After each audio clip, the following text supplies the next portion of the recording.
Boa noite a todos.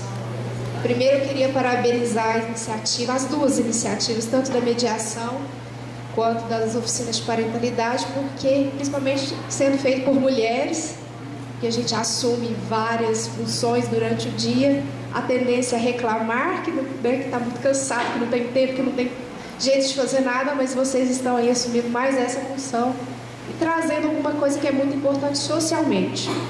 Porque eu acho que está na hora da gente tentar modificar essa tendência que a nossa sociedade tem em brigar, e sempre brigar com tudo. E creio que isso vai crescer, que é importante, e por isso que eu vou fazer uma pergunta simples, mas que talvez, como vocês estão muito envolvidas, vocês não tocaram no assunto. Como fazer, quem pode e como fazer para participar da mediação e das oficinas? Quem pode ser um mediador? Quem pode colaborar com as oficinas? Vocês vão ter outros cursos? Onde procurar? Como é que vai ser isso? A mediação em Uberaba, já existiram 2 capacitações, mas não foram à frente. Por quê? A juíza que estava à época teve a capacitação e acabou que eles não fizeram a prática. Então, nós estamos agora com o atual diretor do foro tentando implantar em Uberaba o Sejus. O que é o Sejus? É o Centro Judiciário de Solução de Conflitos de Cidadania. Esse Sejus ele vai ser implantado em parceria com uma universidade em Uberaba num primeiro momento, que tudo indica que vai ser a Factus. Uma vez implantado o Sejus, nós vamos capacitar alguns voluntários. Então, todos aqueles aqui que tiverem interesse de serem voluntários, como vai ser uma mediação no caráter judicial, como a Helena disse muito bem, voluntários não são remunerados. Então, vai ser uma mediação judicial em parceria com uma universidade, por falta de espaço no nosso fórum. Então, ela vai acontecer dentro da universidade com voluntários realizando as sessões de mediação. Qualquer cidadão, pela disposição do CNJ, a disposição 125, a resolução, aliás, qualquer cidadão, ele está habilitado para ser um mediador, desde que interessado. Juízes, eles estão impedidos de serem mediadores porque eles lidam com o processo, com a demanda judicial. Psicólogos, assistentes sociais judiciais podem ser, desde que não atuem naqueles processos em que eles atuam como peritos. Psicólogos da comunidade e outros profissionais, inclusive advogados, também podem ser voluntários, desde que não atuem em processos que eles sejam advogados, etc. e tal, e tenham um lapso temporal de 5 anos. Eles até podem depois serem mediadores, depois que passar um período de 5 anos que eles tenham tido uma atuação processual como advogado. Ou no caso dos profissionais de área privada, se eles tiverem um lapso temporal aí de 5 anos. Como a Helena disse, em Uberaba, que eu saiba no momento, quem é mediadora privada? Que eu fiz esse curso em São Paulo, que eu fiz esse curso do IBDFAM. Então, além de ser mediadora judicial, eu sou mediadora da área privada. No momento, eu não estou atuando como mediadora privada por falta de disponibilidade mesmo de horário, e também não estou pensando em dar nenhuma capacitação em mediação privada. Mas temos cursos em São Paulo, como esse que eu fiz, de 1 ano, viajando para São Paulo semanalmente, e tem alguns outros cursos em outros estados. A Helena mesmo, ela tem o Open, que é um local em que as pessoas podem viajar e fazer um curso e trabalharem com a mediação privada, remunerada e tudo mais. Esclareci, Isabel? Estamos em via de implantação do Sejus. Quando implantar, teremos a capacitação. Nada impede que as pessoas procurem a Isabel, que é a assessora do diretor do fórum, para deixarem os seus respectivos nomes como interessados em serem voluntários, tá? A pessoa indicada é a própria. Bom, com relação às oficinas, os voluntários, nós não anunciamos muito assim, chamando voluntários. Eu fui conversando com alguns setores da sociedade, fui conversando com Lions, maçonaria, Rotary, E por fim cheguei às instituições, que foi onde eu encontrei mais assim voluntários até o momento. E como a gente formou esse corpo para começar o trabalho, agora nós vamos começar a anotar o nome das pessoas que têm interesse em ser voluntários para formar uma nova turma de capacitação. Porque turma de capacitação de voluntário é muito difícil de montar, porque tem que ter o horário que o voluntário possa ir, o horário que o instrutor possa ir, e tudo tem que casar, e são vários voluntários, um é psicólogo, outro é professor, o outro é isso, outro é aquilo. Então é difícil concatenar as agendas. Mas, assim, eu já estou anotando o nome das pessoas. Pode passar para mim no meu gabinete, que eu vou anotando. Lembrando que qualquer pessoa pode ser voluntário, mais ou menos. Por quê? A pessoa precisa ter um perfil diferenciado. Não dá para colocar uma pessoa autoritária, técnica, para ficar falando para pai que está fragilizado, divorciando da mãe, não conseguindo ver o filho. Então, há que ter um perfil mais suave, mais acolhedor, né? Uma pessoa que tenha uma postura acolhedora, independente da formação que ela tenha. Para a oficina de crianças e de adolescentes, são bem-vindos psicólogos, profissionais de serviço social, pedagogas, psicopedagogas, porque tem toda uma dinâmica para ser trabalhada com a criança, né?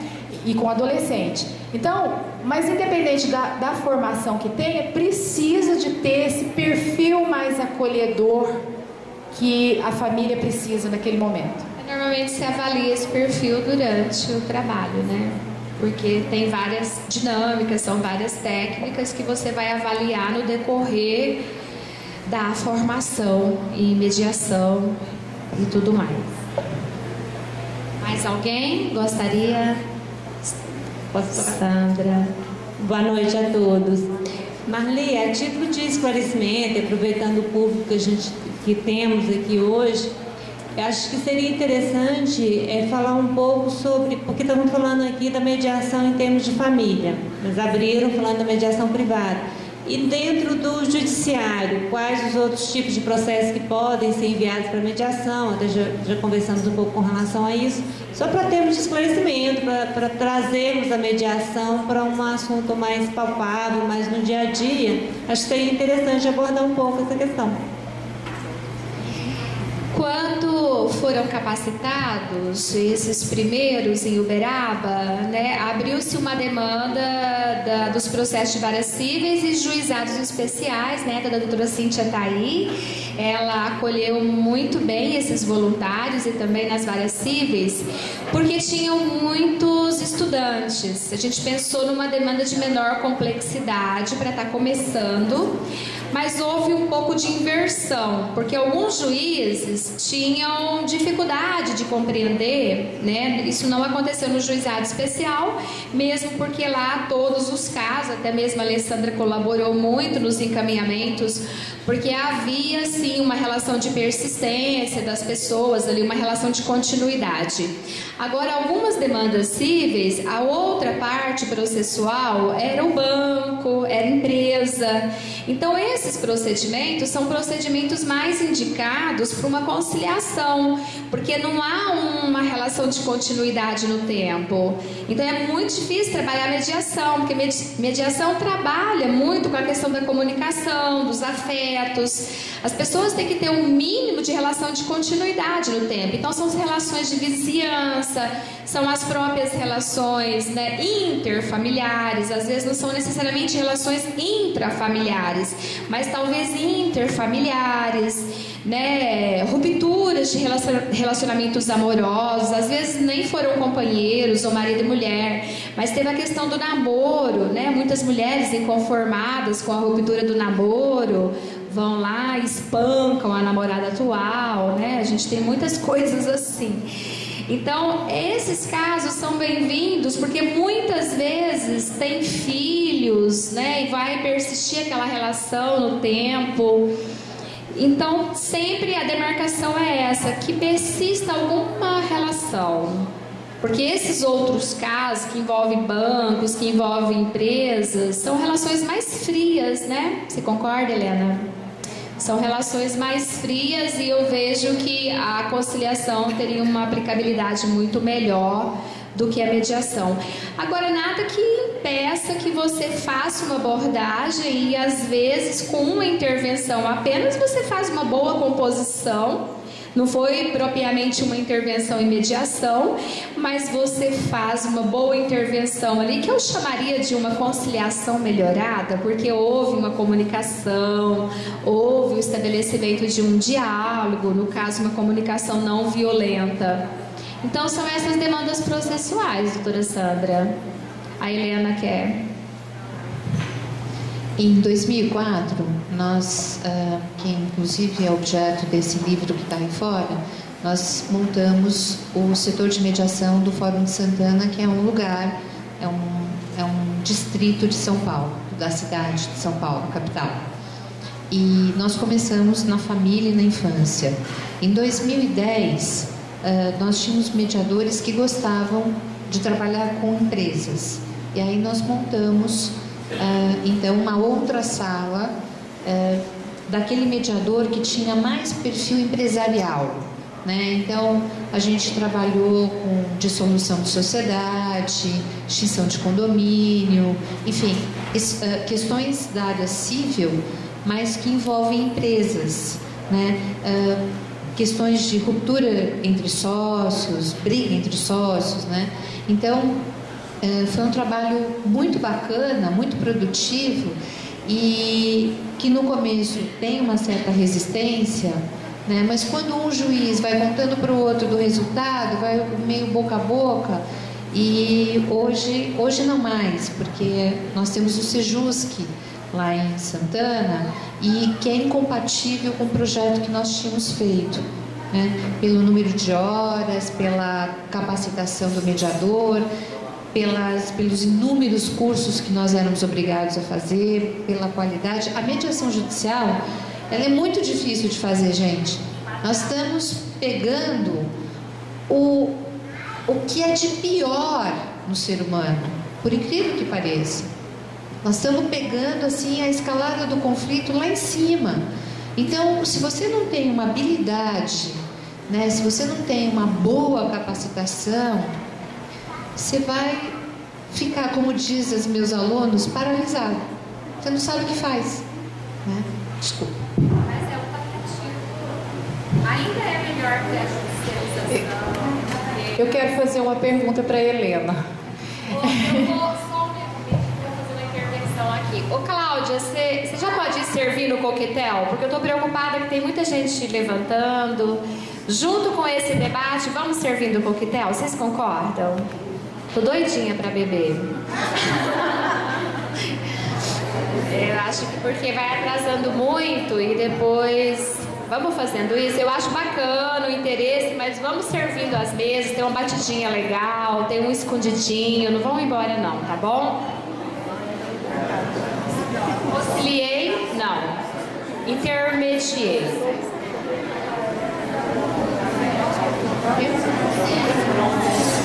Eu dirijo a Helena a pergunta e também a mesa pode colaborar. Fico pensando se essa questão da mediação, por ser tão importante, das práticas colaborativas, por ser tão relevante, se não seria um desafio sair desse espaço da informalidade, do voluntariado, para um espaço realmente institucional, onde haja de fato previsão orçamentária para que isso possa acontecer com pessoas capacitadas que vão levar para frente esse trabalho e que ocorra de maneira satisfatória e que a gente sabe que é algo que não vai acabar no outro dia por conta de falta de pessoal, por falta de voluntários, por falta de orçamento. Gostaria de saber como está essa discussão no Brasil e talvez a Marli possa dizer do Tribunal de Justiça de Minas. Obrigada. Muito boa sua pergunta. Como é seu nome? Tayana? Tayana. Prazer. É muito importante porque quando nós começamos em 2002, as pessoas, elas tinham um brilho nos olhos, né? A gente fazia por brilho no olho. E ainda continuamos a fazer, eu continuo sendo voluntária. Eu acho que o que para mim, pegou, foi a falta do reconhecimento. Eu acho que todo ser humano está nas necessidades do ser humano, e quem quiser ler um pouco mais sobre isso, eu acho bem legal na internet a pirâmide de Maslow, né, que fala sobre as necessidades humanas. Todos os seres humanos precisam de reconhecimento e precisam de troca.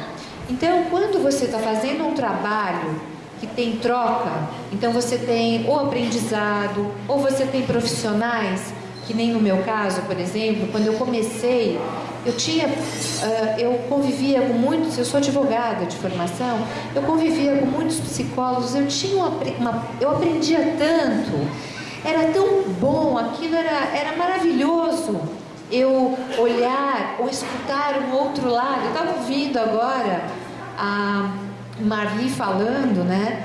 E eu falava, nossa, quanta coisa bacana, que na cabeça do advogado, às vezes, claro, às vezes se ele faz terapia, ou se ele faz um outro tipo de, vamos dizer assim, de investimento nele, para o autoconhecimento, muitas vezes você percebe quão profundo você consegue entrar no seu ser, e aí você consegue entender a profundidade do outro. Então tinha uma troca maravilhosa. Hoje nós estamos na superficialidade, ninguém quer trocar nada com ninguém. Eu, por exemplo, quando eu dou aula, eu passo meus slides. Tem muitos professores hoje que não passam slides. Eu respeito, porque eu estou para respeitar as diferenças. Mas eu quero dizer como as trocas eram feitas lá atrás e como hoje as trocas, aspas, estão sendo feitas hoje, né? Então, eu tenho percebido uma redução do comprometimento do voluntariado exatamente por causa disso. Porque não tem troca. E a troca pode ser de qualquer forma. O reconhecimento é uma troca, né? Então, é isso. Vocês sabem da minha luta, né? Eu fui nas 2 Assembleias Nacionais do CNJ de mediação. E uma das perguntas que eu fiz foi exatamente essa, até mesmo assim, pela minha visão do estado de São Paulo. Porque, para você ter uma ideia, o estado de São Paulo, quantos sejus que são? O estado de São Paulo foi o primeiro, acho que são 300 e poucos sejusque. Então, imagina quantos voluntários envolvidos fazendo mediação de graça para o estado de São Paulo. E conciliação, é mediação e conciliação. E há muitos anos. Exatamente. E nenhuma política para legalizar. Aí vieram os outros estados tentando implementar a legalização disso, só que todo o mentor, né, do CNJ, que é o André Goma, que é exatamente um juiz que começou a ganhar muito dinheiro com a mediação judicial e que colocou a mediação judicial dentro de um quadradinho. Então, que o mediador instrutor, ele tem que fazer uma formação só naquele formato. Para você ter uma ideia, eu tentei ser instrutora em mediação judicial com a minha formação privada do IBDFAN de 1.520 horas. Eu não fui aceita, eu tive que fazer uma de 40 horas para ser instrutora. A minha titularidade de 1.520 horas não me deu aptidão, eu tive que fazer uma de 40 horas para ser instrutora. Olha a ironia. Então eu fui para o CNJ fazer de 40 para ser instrutora e fazer a prática, entendeu? E aí, obviamente, que agora eu estou capacitando no estado de Minas Gerais, já capacitei em BH e tal, e utilizo muito da minha privada para não ficar tão quadradinha, tá? Mas o que eles dizem? Que é quase impossível remunerar todos esses profissionais. E tem uma situação muito mais difícil ainda que a Isabel compartilha comigo. Porque como eu sou mediadora judicial, mediadora privada, como eu não sou remunerada à parte, O meu sonho é, criando o Sejus, eu ser deslocada para o Sejus. Eu não posso ser deslocada para o Sejus porque a equipe é pequena e eu faço falta como técnica. Então vou colocar pessoas estranhas que não têm, nem vou falar o resto.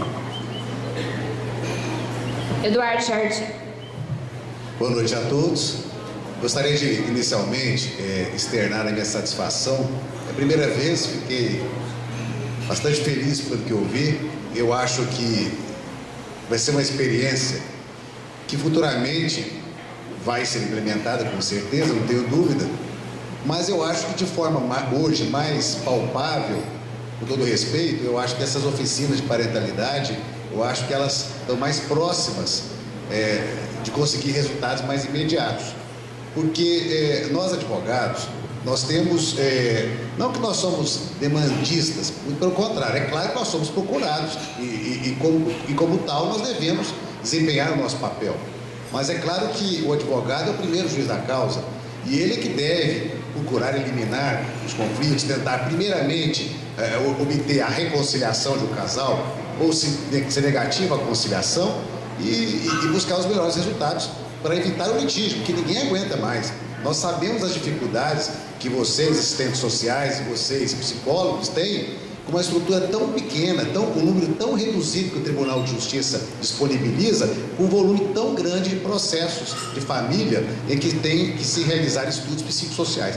É humanamente impossível, por isso que eu já nem questiono tanto, né, as entrevistas, que infelizmente têm que ser simplificadas, dado o volume de serviço e a cobrança que vocês têm. A gente reconhece essa dificuldade.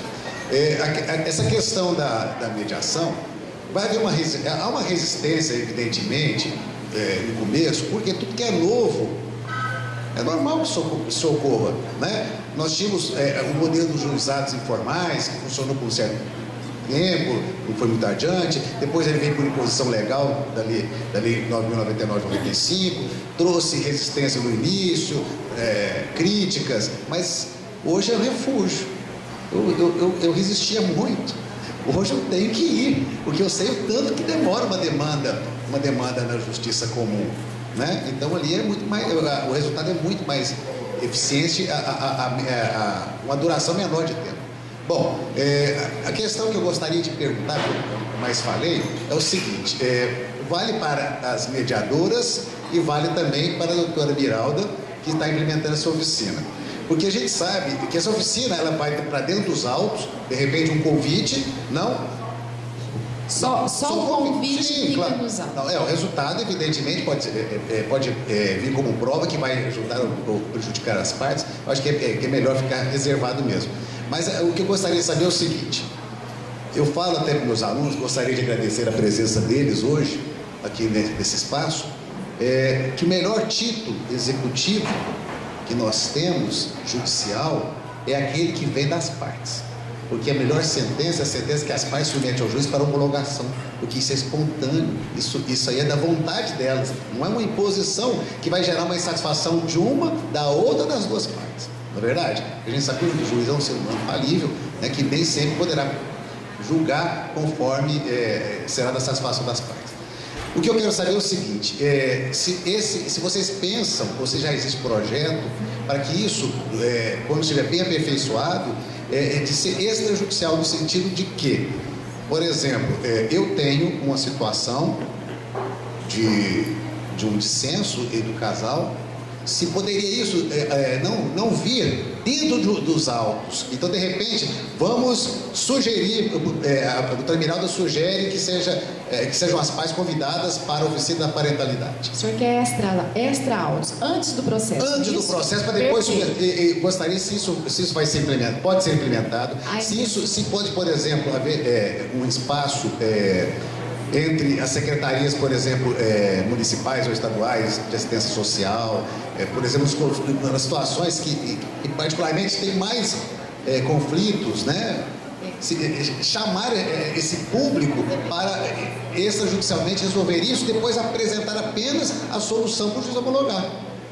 Gostaria se existe esse projeto. É assim, existe a intenção de no futuro, depois que a gente aperfeiçoar um pouco mais o nosso projeto piloto, é de ampliar o número de oficinas. Ampliando o número de oficinas, a gente vai ter condição de inscrever pessoas que queiram participar da oficina e não estão em litígio ainda. Então, perfeitamente possível. A intenção é que as faculdades, por exemplo, vamos supor que a Factus entre no projeto e monte uma oficina mensal lá. Eu até sugeri isso para os diretores de curso, que de repente, nas negociações, nos núcleos de práticas jurídicas, que se remetam as partes para a oficina previamente, antes de começar tentar o consenso entre as partes. Então, existe essa intenção. Agora, eu não sei dizer... porque assim, a oficina, doutor Eduardo, ela não pretende assim, especificamente montar ou propiciar o consenso das partes. Ela pode naturalmente fazer com que a ficha caia e a pessoa se desarme e fala, olha, vamos fazer um acordo? Mas uma coisa naturalmente, não é o objetivo da oficina que a pessoa saia dali com um consenso. Porque na oficina ela vai apenas ouvir, falar dos seus sentimentos, ouvir as orientações. É possível que ela saia dali, chegue em casa, reflita, pegue o telefone, ligue para o advogado e fala, vamos fazer um acordo? Esse é o nosso desejo, né? Mas assim, a gente não vai poder colocar isso em números, né, direitinho no começo. Mas eu acho que com o tempo a gente vai ver isso. Bom, eu acho que a primeira coisa que me vem na cabeça as pessoas que me mandam clientes são os advogados. Então, os advogados veem que é um caso para mediação, né? Caso de família para mediação, ou um caso empresarial, briga de sócios e tal. Eles percebem que é um caso para mediação que não tem patologia, né? Não tem, porque tem muitos casos que tem patologia que a mediação não vai dar conta. Então, o advogado manda o caso para o mediador, né? Os dois advogados, né? Porque você, advogado, liga para o seu colega, fala, olha, vamos mandar para a mediação? Eu conheço a Helena, conheço a Marli, vamos. E aí vocês, que têm a confiança dos clientes, mandam para mediação privada, né? Eu acho que mandar para uma mediação judicial são casos de pessoas que não têm dinheiro para pagar.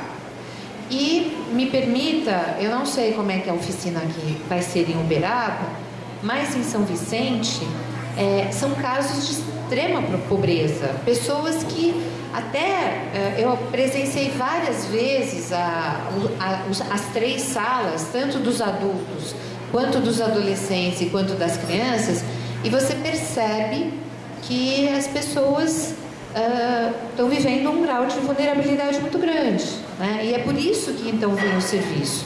Então eu acho que, claro, eu acho que tem que ser um serviço remunerado, porque isso vai ter uma demanda fantástica. E eu espero que a oficina não siga a mesma sina da conciliação e da mediação judicial, porque é um trabalho maravilhoso. A doutora Vanessa investiu muito dinheiro para fazer os vídeos, as cartilhas, né, que eles distribuem e tal. Então, aquilo serve para uma sensibilização das pessoas, né, que depois tem que... Por isso que eu acredito que depois que elas saem de lá, elas indo para uma mediação, aquilo que elas ouviram é que vai ser trabalhado na mudança delas dali para frente, no comportamento, né? Porque não adianta eu ouvir um monte de informação e dali a um mês eu estar com o mesmo comportamento, né? Vamos parar aqui e vamos continuar então, né, com o nosso pequeno coquetelzinho.